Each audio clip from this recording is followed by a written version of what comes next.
దీపం గురించి చెప్తూ ఉపనిషత్తు ఒక మాట చెప్తుంది, ఆ దీపమే పరమేశ్వరుడు.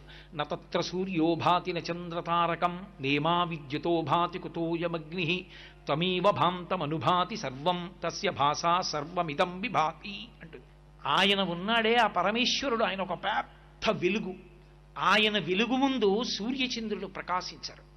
ఎందుకని అంటే ఇక ఆ వెలుగు ముందు ఈ వెలుగులు పనిచెయ్యవు. కాబట్టి ఆయన ఒక్కడే ప్రకాశిస్తూ ఉంటాడు. ఆ ప్రకాశిస్తున్నటువంటి ఆ కాంతిపుంజం ఉన్నదే అదొక్కటే పరమేశ్వర స్వరూపం. పోతన గారు భాగవతం చేస్తూ అంటారు, లోకంబులు లోకేశులు లోకస్తులు తెగిన తుది అలోకంబకు పింజీకటి కావల యవ్వండేకాకృతి వెలుగు అతని నేసేవింతున్నంటారు.